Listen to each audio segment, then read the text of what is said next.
Chapter 9. Now in the 12th month, that is, the month Adar, on the 13th day of the same, when the king's commandment and his decree drew near to be put in execution, in the day that the enemies of the Jews hoped to have power over them, though it was turned to the contrary, that the Jews had rule over them that hated them, the Jews gathered themselves together in their cities throughout all the provinces of the king Ahasuerus, to lay hand on such as sought their hurt, and no man could withstand them, for the fear of them fell upon all people. Now the people became afraid of the Jews for a couple of different reasons. Matthew Poole commented, because they had such potent friends at court, and so great a God on their side, who by such unusual and astonishing methods, of which doubtless they had been particularly informed, all the people of the Persian Empire, which once again is half the known world at that time, had brought about such a mighty and unexpected deliverance for them,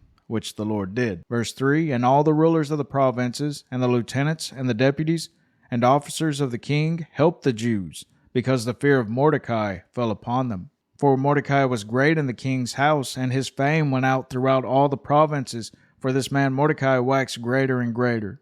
Thus the Jews smote all their enemies with the stroke of the sword, and slaughter and destruction, and did what they would unto those that hated them. And in Shushan the palace, or rather the city, that is, the Jews slew and destroyed 500 men. And the reason commentators rather figure that it's the city instead of the palace, it's because Xerxes would probably dare never allow bloodshed happen within his own palace. And Parshadontha, and Dalphon, and Aspatha, and Poratha, and Adalia, and Aridatha, Parmashta, and Arisai, and Aridai, and Vejazatha. Now those aren't places or provinces being named off, but rather the 10 sons of Haman, the son of Hammedatha. The enemy of the Jews slew they, but on the spoil laid they not their hand. Now just for a reminder of what we previously went over, it does appear that Esther was a Benjamite like Mordecai.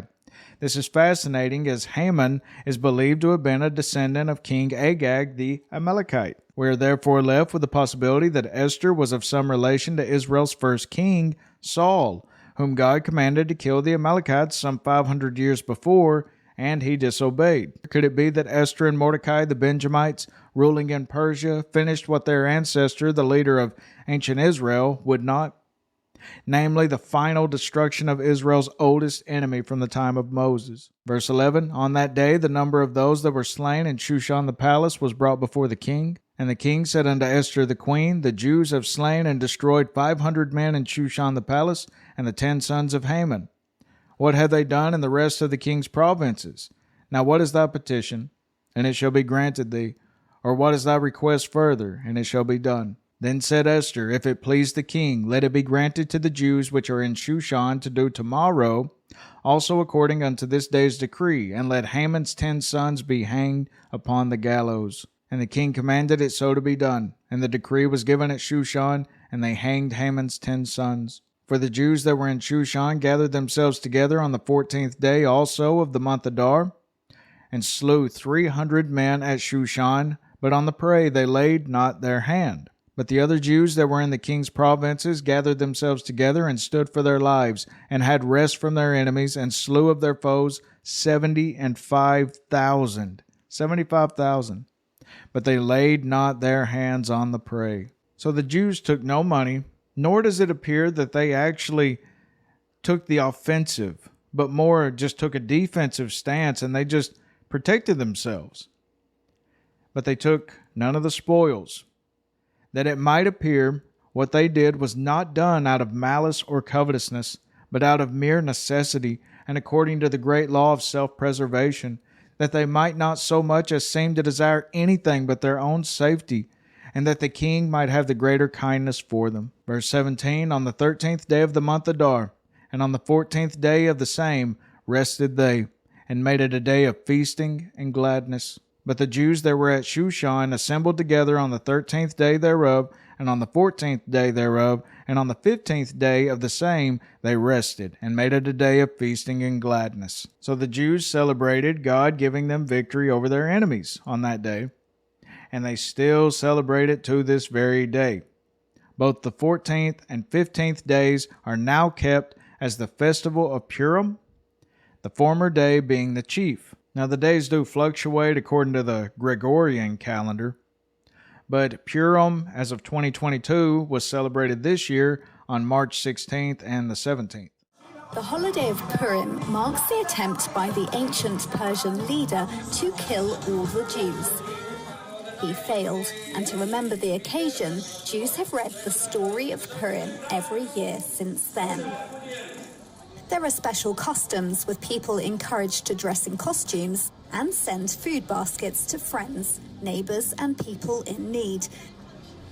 On your screens now, you can see a streaming of the Dnipro community in Ukraine taking a break from war and coming together to read the story of Purim.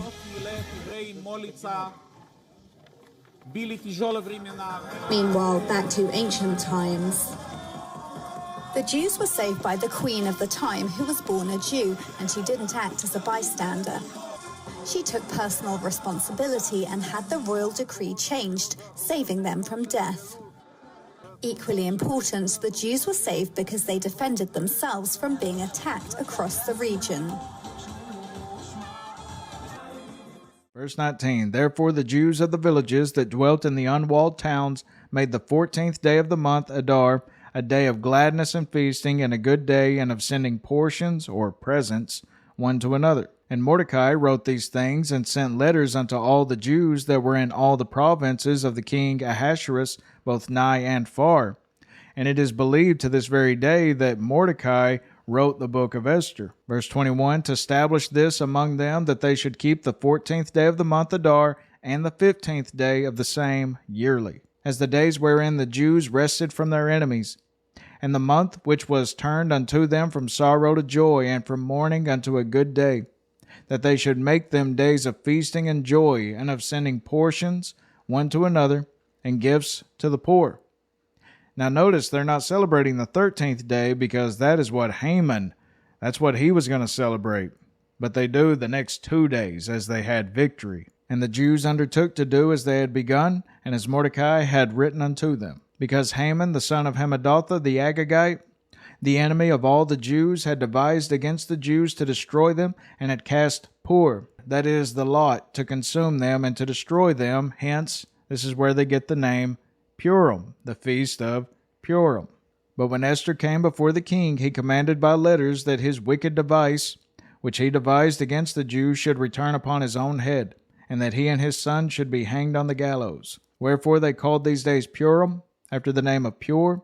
Therefore, for all the words of this letter, and of that which they had seen concerning this matter, and which had come unto them, the Jews ordained and took upon them, and upon their seed, and upon all such as joined themselves unto them, so as it should not fail, that they would keep these 2 days according to their writing, and according to their appointed time every year. And that these days should be remembered and kept throughout every generation, every family, every province, and every city, and that these days of Purim should not fail from among the Jews, nor the memorial of them perish from their seed. Then Esther the queen, the daughter of Abihail, and Mordecai the Jew, wrote with all authority to confirm this second letter of Purim.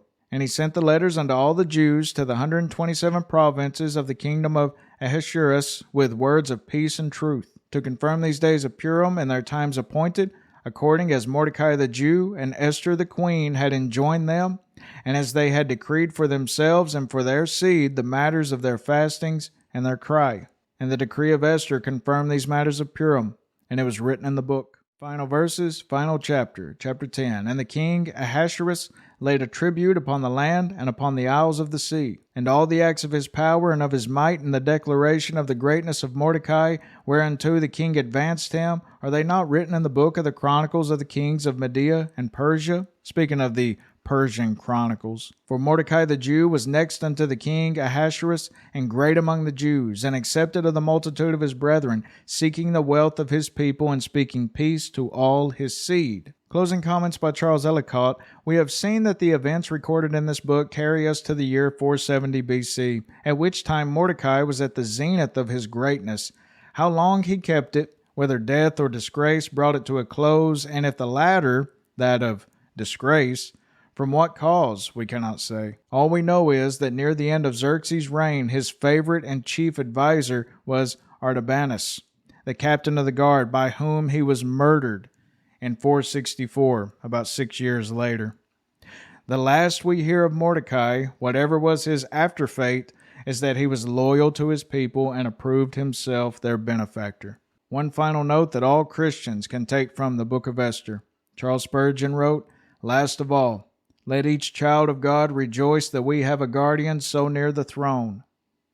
Every Jew in Shushan must have felt hope when he remembered that the queen was a Jewess. Today, let us be glad that Jesus is exalted.